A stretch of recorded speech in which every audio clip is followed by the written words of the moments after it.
Assalamu alaikum, dear students. Our today's topic is national parties. Democracies that follow a federal system all over the world tend to have two kinds of political parties. Number first, parties that are present in only one of the federal units, state parties, and number second, parties that are present in several or all units of the federation, national parties. और जहाँ तक हिंदुस्तान की जब हम बात करते हैं, in India there are both national parties and state parties. Hindustan में दोनों टाइप्स की जो पार्टीज़ हैं, नेशनल पार्टीज़ और स्टेट पार्टीज़ को पाई जाती है. आज हम नेशनल पार्टीज़ के बारे में पढ़ेंगे. कैसे कोई पार्टी नेशनल पार्टी बनती है, क्या क्राइटेरिया चाहिए नेशनल पार्टी बनने के लिए, वो समझने की कोशिश करेंगे. जो नेशनल पार्टीज़ जो होते हैं, national parties country wide parties होती है and these parties have their units in various states. वो काम करती हैं works broadly on national lines. ऐसी पार्टीज़ जो कंट्री में हर जगह पाई जाती हैं नेशनल पार्टीज़ कहलाती हैं. लेकिन ऐसा भी ज़रूरी नहीं कि किसी भी पार्टी को नेशनल पार्टी कहलाने के लिए पूरी कंट्री में हर जगह पाया जाना चाहिए. हाँ, कुछ क्राइटेरिया है. जो भी पार्टी उस क्राइटेरिया को फुलफिल करती है वो नेशनल पार्टी बन जाएगी. And every party in the country has to register with the election commission. जितनी भी मुल्क में जो पॉलिटिकल पार्टीज़ हैं उनको अपने आप को इलेक्शन कमीशन के पास रजिस्टर कराना पड़ता है. और इलेक्शन कमीशन जो है वो इलेक्शन कमीशन तमाम पॉलिटिकल पार्टीज़ को मुल्क में इक्वली ट्रीट करता है. The election commission treats all parties equally, but it offers some special facilities to large and established parties. क्योंकि मुल्क में हिंदुस्तान की जब हम बात करते हैं तो हिंदुस्तान में इलेक्शंस जो कंडक्ट कराने की रिस्पॉन्सिबिलिटी जो होती है वो इलेक्शन कमीशन की होती है.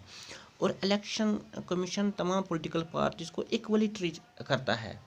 लेकिन कुछ जो बड़ी जो लार्ज पॉलिटिकल पार्टीज़ या जो एस्टैब्लिश जो पॉलिटिकल पार्टीज़ हैं उनको कुछ स्पेशल फैसिलिटीज़ और कुछ ऑफर्स इलेक्शन कमीशन की ओर से दी जाती है. These parties are given a unique symbol. उनको एक यूनिक सिंबल दिया जाता है and only the official candidates of that party can use that election symbol. और उस पार्टी का कोई कैंडिडेट या मेंबर ही सिर्फ उस इलेक्शन सिंबल को इस्तेमाल कर सकता है. दूसरी पार्टी का कोई भी जो मेंबर होगा, कोई भी कैंडिडेट होगा, वो उस पार्टी का सिंबल इस्तेमाल नहीं कर सकता. And parties that get this privilege and some other special facilities are recognized by the election commission for this purpose. That is why these parties are called recognized political parties. अब criteria for recognized party और national party, क्या criteria है, किस criteria को fulfil करना होगा national party बनने के लिए या रिकॉग्नाइज्ड पार्टी बनने के लिए, किस क्राइटेरिया को अचीव करना होगा, किस क्राइटेरिया को फुलफिल करना होगा, वो हम देखेंगे. और सबसे पहले इसमें देखेंगे 6% वोट्स इन लोकसभा इलेक्शंस और 6% of votes in assembly elections in 4 states.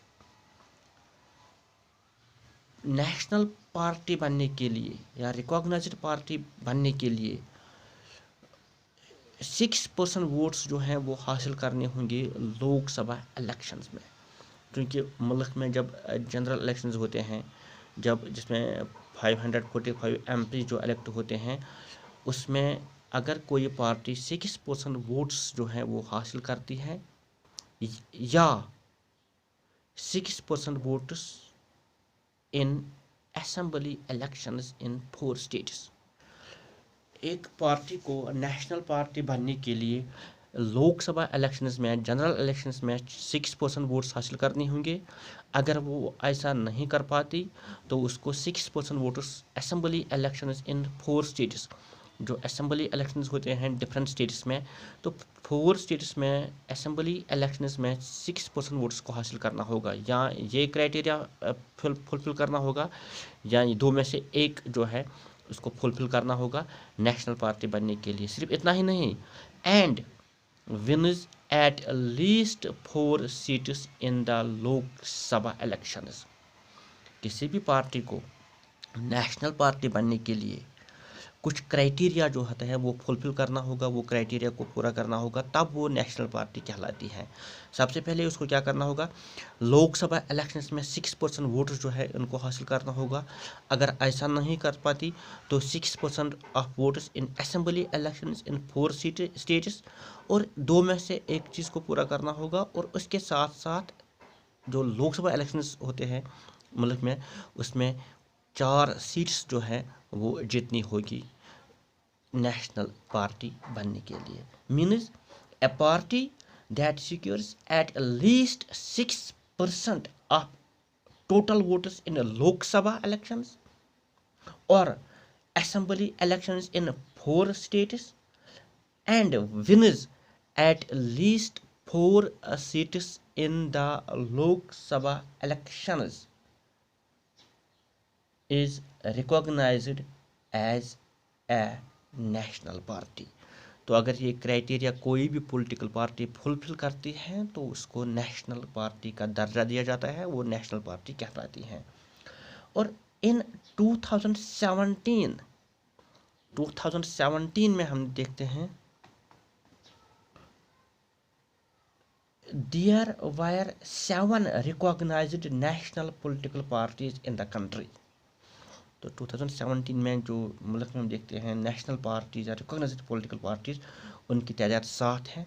और वो कौन कौन सी पॉलिटिकल पार्टी हैं जो नेशनल पॉलिटिकल पार्टी जो है या रिकॉग्नाइज्ड पॉलिटिकल पार्टीज, उनके बारे में इंशाल्लाह अगले वीडियो में हम बात करेंगे। Thank you.